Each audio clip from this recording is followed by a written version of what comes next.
Buenas tardes. Muchas gracias. Hoy estoy acá para decirles que Occidente está en peligro. Está en peligro porque aquellos que supuestamente deben defender los valores de Occidente se encuentran cooptados por una visión del mundo que inexorablemente conduce al socialismo y, en consecuencia, a la pobreza. Lamentablemente, en las últimas décadas, motivados por algunos deseos bien pensantes de querer ayudar al prójimo y otros por el deseo de pertenecer a una casta privilegiada, los principales líderes del mundo occidental han abandonado el modelo de la libertad por distintas versiones de lo que llamamos colectivismo. Nosotros estamos acá para decirles que los experimentos colectivistas nunca son la solución a los problemas que aquejan a los ciudadanos del mundo, sino que, por el contrario, son su causa. Créanme, nadie mejor que nosotros los argentinos para dar testimonios de estas dos cuestiones. Cuando adoptamos el modelo de la libertad, allá por el año 1860, en 35 años nos convertimos en la primer potencia mundial, mientras que cuando abrazamos el colectivismo, a lo largo de los últimos 100 años, vimos cómo nuestros ciudadanos comenzaron a empobrecerse sistemáticamente hasta caer en el puesto número 140 del mundo. Pero antes de poder dar esta discusión, sería importante que primero viéramos los datos que sustentan por qué el capitalismo de libre empresa no solo es un sistema posible para terminar con la pobreza del mundo, sino que es el único sistema moralmente deseable para lograrlo. Si consideramos la historia del progreso económico, podemos ver cómo desde el año 0 hasta el año 1800 aproximadamente, el PBI per cápita del mundo prácticamente se mantuvo constante durante todo el periodo de referencia. Si uno mira un gráfico de la evolución del crecimiento económico a lo largo de la historia de la humanidad, uno estaría viendo un gráfico con la forma de un palo de hockey, una función exponencial que se mantuvo constante durante el 90% del tiempo y se dispara exponencialmente a partir del siglo XIX. La única excepción a esta historia de estancamiento se dio a finales del siglo XV con el descubrimiento de América. Pero salvando esta excepción, a lo largo de todo el periodo entre el año 0 y el año 1800, el PBI per cápita a nivel global se mantuvo estancado. Ahora bien, no solo que el capitalismo generó una explosión de riqueza desde el momento que se adoptó como sistema económico, sino que, si uno analiza los datos, lo que se observa es que el crecimiento se viene acelerando a lo largo de todo el periodo. Durante todo el periodo comprendido entre el año 0 y el 1800, la tasa de crecimiento del PBI per cápita se mantuvo estable en torno al 0,02% anual, es decir, prácticamente sin crecimiento. A partir del siglo XIX, con la Revolución Industrial, la tasa de crecimiento pasa al 0,66%. A ese ritmo, para duplicar el PBI per cápita, se necesitarían crecer durante 107 años. Ahora bien, si observamos el periodo entre 1900 y 1950, la tasa de crecimiento se acelera al 1,66% anual. Ya no necesitamos 107 años para duplicar el PBI per cápita, sino 66. Y si tomamos el periodo comprendido entre 1950 y el año 2000, vemos que la tasa de crecimiento fue de 2,1% anual, lo que derivaría en que en solo 33 años podríamos duplicar el PBI per cápita del mundo. Esta tendencia, lejos de detenerse, se mantiene viva aún hoy. Si tomamos el periodo entre el año 2000 y el 2023, la tasa de crecimiento volvió a acelerar el 3% anual, lo que implica que podríamos duplicar nuestro PBI per cápita en el mundo en tan solo 23 años. Ahora bien, cuando se estudia el PBI per cápita desde el año 1800 al día de hoy, lo que se observa es que luego de la Revolución Industrial, el PBI per cápita mundial se multiplicó por más de 15 veces, generando una explosión de riqueza que sacó de la pobreza al 90% de la población mundial. No debemos olvidar nunca que para el año 1800, cerca del 95% de la población mundial vivía en la pobreza más extrema, mientras que ese número cayó al 5% para el año 2020, previo a la pandemia. La conclusión es obvia. Lejos de ser la causa de nuestros problemas, el capitalismo de libre empresa como sistema económico es la única herramienta que tenemos para terminar con el hambre, la pobreza y la indigencia a lo largo y a lo ancho de todo el planeta. La evidencia empírica es incuestionable. Por eso, como no cabe duda de que el capitalismo de libre mercado es superior en términos productivos, la doxa de izquierda ha atacado al capitalismo por sus cuestiones de moralidad, por ser, según ellos, dicen sus detractores, que es injusto. Dicen que el capitalismo es malo porque es individualista y que el colectivismo es bueno porque es altruista, con la ajena. Y en consecuencia bregan por la justicia social. Pero este concepto que en el primer mundo se ha puesto de moda en la última época, en mi país es una constante del discurso político desde hace más de 80 años. El problema es que la justicia social no es justa, sino que tampoco aporta al bienestar general. Muy por el contrario, es una idea intrínsecamente injusta, porque es violenta. Es injusta porque el Estado se financia a través de impuestos y los impuestos se cobran de manera coactiva. ¿O acaso alguno de nosotros puede decir que paga los impuestos de manera voluntaria? Lo cual significa que el Estado se financia a través de la coacción y que a mayor carga impositiva, mayor es la coacción, menor es la libertad. Quienes promueven la justicia social parten de la idea de que el conjunto de la economía es una torta que se puede repartir de una manera distinta. Pero esa torta no está dada, es riqueza que se va generando en lo que, por ejemplo, Israel Kirzler llama un proceso de descubrimiento de mercado. Si el bien o servicio que ofrece una empresa no es deseado, esa empresa quiebra a menos que se adecúe a lo que el mercado le está demandando. Si genera un producto de buena calidad a un buen precio atractivo, le va a ir bien y va a producir más. De modo que el mercado es un proceso de descubrimiento en el cual el capitalista encuentra sobre la marcha el rumbo correcto. Pero si el Estado castiga al capitalista por tener éxito y lo bloquea en este proceso de descubrimiento, destruye sus incentivos y las consecuencias de ello es que va a producir menos y la torta será más chica, generando perjuicio para el conjunto de la sociedad. El colectivismo, al inhibir estos procesos de descubrimiento y al dificultar la apropiación de lo descubierto, ata al emprendedor de las manos y le imposibilita producir mejores bienes y ofrecer mejores servicios a un mejor precio. ¿Cómo puede ser entonces que desde la academia, los organismos internacionales, la política y la teoría económica se demonice un sistema económico que no solo ha sacado de la pobreza más extrema al 90% de la población mundial y lo hace cada vez más rápido, sino que además es justo y moralmente superior? Gracias al capitalismo de libre empresa, hoy el mundo se encuentra en su mejor momento. No hubo nunca en toda la historia de la humanidad un momento de mayor prosperidad que el que vivimos hoy. El mundo de hoy es más libre, más rico, más pacífico y más próspero que en cualquier otro momento de nuestra historia. Esto es cierto para todos, pero en particular para aquellos países que son libres, donde respetan la libertad económica y los derechos de propiedad de los individuos.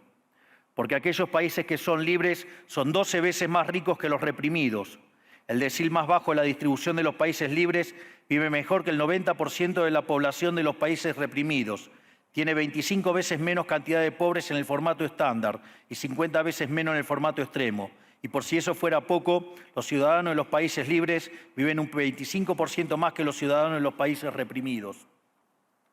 Ahora bien, para entender qué venimos a defender es importante definir de a qué hablamos nosotros cuando hablamos de libertarismo.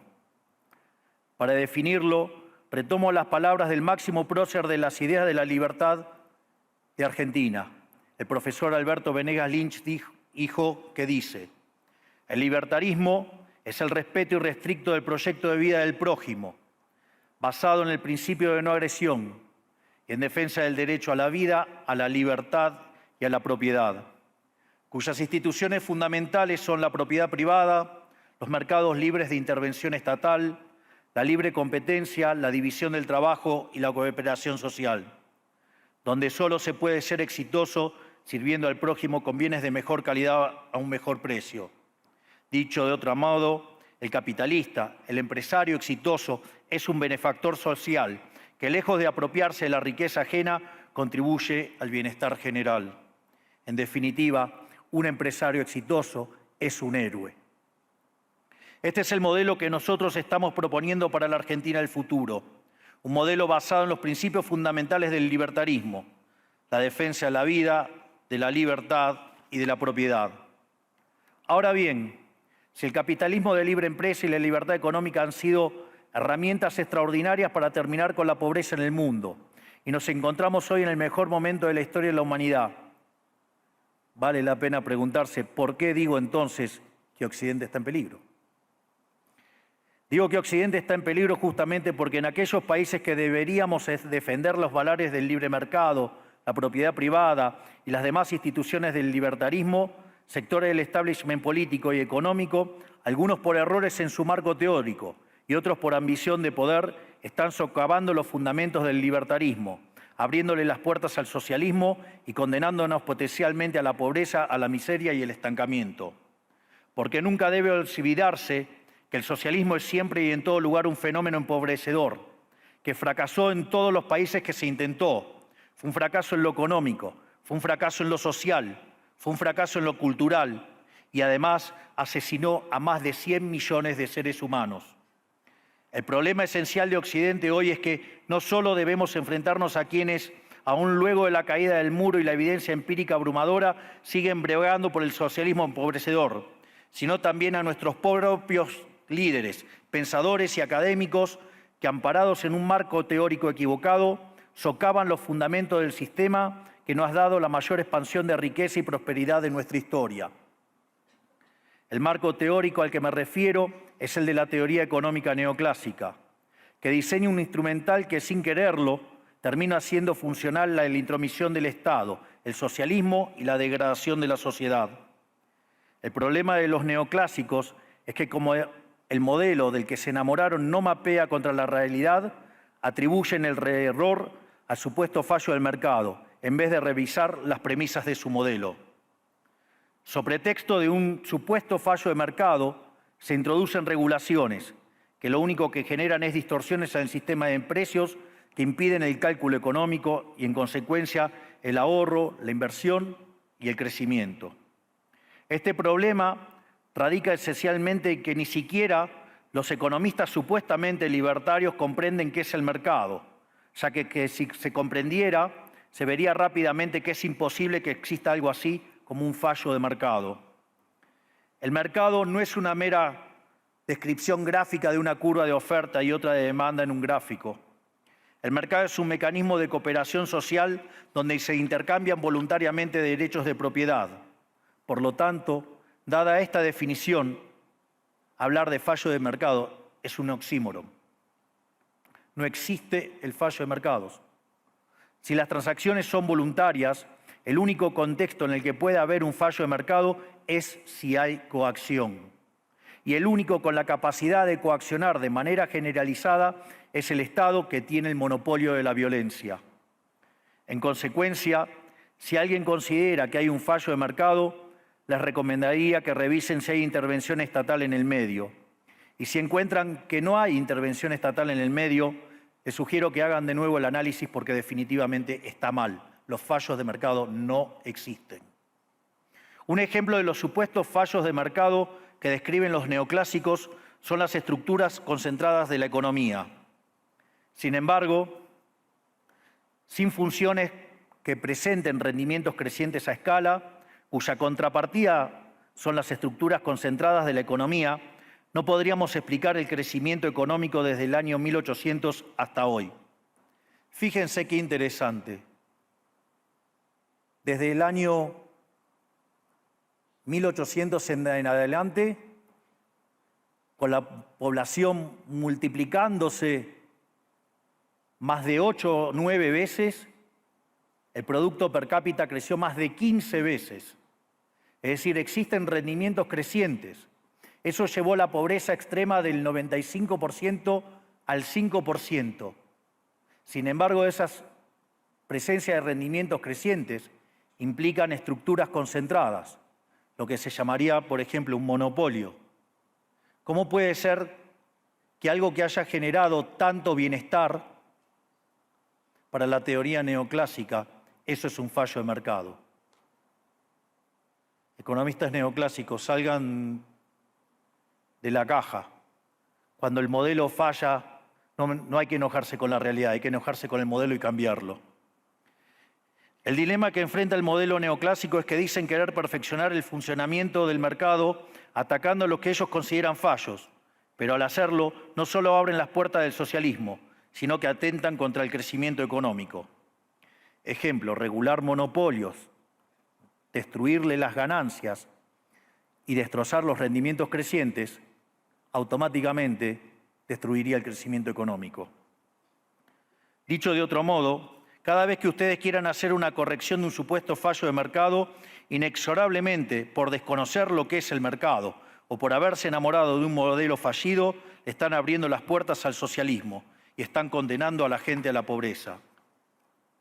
Sin embargo, frente a la demostración teórica de que la intervención del Estado es perjudicial y la evidencia empírica de que fracasó porque no podía ser de otra manera, la solución que propondrán los colectivistas no es mayor libertad, sino es que es mayor regulación, generando una espiral descendente de regulaciones hasta que todos seamos más pobres y a la vida de todos nosotros dependa de un burócrata sentado en una oficina de lujo. Dado el estrepitoso fracaso de los modelos colectivistas y los innegables avances del mundo libre, los socialistas se vieron forzados a cambiar su agenda. Dejaron atrás la lucha de clases basada en el sistema económico para reemplazarla por otros supuestos conflictos sociales igual de nocivos para la vida en comunidad y para el crecimiento económico. La primera de estas nuevas batallas fue la pelea ridícula y antinatural entre el hombre y la mujer. El libertarismo ya establece la igualdad entre los sexos. La piedra fundacional de nuestro credo dice que todos los hombres somos creados iguales, que todos tenemos los mismos derechos inalienables otorgados por el Creador, entre los que se encuentran la vida, la libertad y la propiedad. En lo único que devino esta agenda del feminismo radical es en mayor intervención del Estado para entorpecer el proceso económico, darle trabajo a burócratas que no le aportaron nada a la sociedad, sea en formato de ministerios de la mujer o organismos internacionales dedicados a promover esta agenda. Otro de los conflictos que los socialistas plantean es del hombre contra la naturaleza. Sostienen que los seres humanos dañamos el planeta y que debe ser protegido a toda costa, incluso llegando a abogar por mecanismos de control poblacional o en la agenda sangrienta del aborto. Lamentablemente, estas ideas nocivas han pregnado fuertemente en nuestra sociedad. Los neomarxistas han sabido cooptar el sentido común de Occidente. Lograron esto gracias a la apropiación de los medios de comunicación, de la cultura, de las universidades y sí, también de los organismos internacionales. Este último caso es el más grave, tal vez, porque se trata de instituciones que tienen enorme influencia en las decisiones políticas y económicas de los países que integran esos organismos multilaterales. Por suerte, somos cada vez más los que nos atrevemos a levantar la voz, porque vemos que si no combatimos frontalmente estas ideas, el único destino posible es que cada vez vamos a tener más Estado, más regulación, más socialismo, más pobreza, menos libertad y, en consecuencia, peor nivel de vida. Occidente, lamentablemente, ya comenzó a transitar este camino. Sé que a muchos les puede sonar ridículo plantear que Occidente se ha volcado al socialismo, pero solo es ridículo en la medida que uno se restringe a la definición económica tradicional del socialismo, que establece que es un sistema económico donde el Estado es el dueño de los medios de producción. Esta definición debería ser, desde mi punto de vista, actualizada a las circunstancias presentes. Hoy los Estados no necesitan controlar directamente los medios de producción para controlar cada aspecto de la vida de los individuos. Con herramientas como la emisión monetaria, el endeudamiento, los subsidios, el control de la tasa de interés, los controles de precios y las regulaciones para corregir los supuestos fallos de mercado, pueden controlar los destinos de millones de seres humanos. Así es como llegamos al punto en el que, con distintos nombres o formas, buenas partes de las ofertas políticas generalmente aceptadas en la mayoría de los países de Occidente son variantes colectivistas. Ya sea que se declamen abiertamente comunistas, fascistas, nazis, socialistas, socialdemócratas, nacionalsocialistas, demócratas cristianos, keynesianos, neokeynesianos, progresistas, populistas, nacionalistas o globalistas. En el fondo, no hay diferencias sustantivas. Todos sostienen que el Estado debe dirigir todos los aspectos de la vida de los individuos. Todas definen un modelo contrario al que llevó a la humanidad al progreso más espectacular de su historia. Nosotros venimos hoy aquí a invitar a los demás países de Occidente a que retomemos el camino de la prosperidad. La libertad económica, el gobierno limitado y el respeto irrestricto de la propiedad privada son elementos esenciales para el crecimiento económico.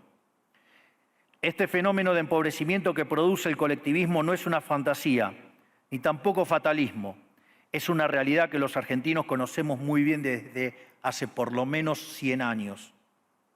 Porque ya lo vivimos, ya pasamos por esto, porque como dije antes, desde que decidimos abandonar el modelo de la libertad que nos había hecho ricos, estamos atrapados en una espiral descendente en donde cada día somos más pobres. Esto es, ya lo vivimos nosotros y estamos acá para alertarlos acerca de lo que puede pasar si los países de Occidente, que se hicieron ricos con el modelo de la libertad, continúan por este camino de servidumbre. El caso argentino es la demostración empírica de que no importa cuán rico seas, cuántos recursos naturales tengas, no importa cuán capacitada esté la población, ni cuán educada sea, ni cuántos lingotes de oro haya en las arcas del Banco Central. Si se adoptan medidas que entorpecen el libre funcionamiento de los mercados, la libre competencia, los sistemas de precios libres, si se entorpece el comercio, si se atenta contra la propiedad privada, el único destino posible es la pobreza. Por lo tanto, para finalizar, quiero darles un mensaje a todos los empresarios aquí presentes y a los que no están, pero nos están siguiendo desde todas partes del planeta. No se dejen amedrentar ni por la casta política ni por los parásitos que viven del Estado. No se entreguen a una clase política que lo único que quiere es perpetuarse en el poder y mantener sus privilegios. Ustedes son benefactores sociales, ustedes son héroes, ustedes son los creadores del periodo de prosperidad más extraordinario que jamás hayamos vivido. Que nadie les diga que su ambición es inmoral. Si ustedes ganan dinero es porque ofrecen un mejor producto a un mejor precio, contribuyendo de esa manera al bienestar general. No cedan al avance del Estado. El Estado no es la solución. El Estado es el problema mismo. Ustedes son los verdaderos protagonistas de esta historia y sepan que a partir de hoy cuentan con Argentina como un aliado incondicional. Muchísimas gracias y ¡viva la libertad, carajo!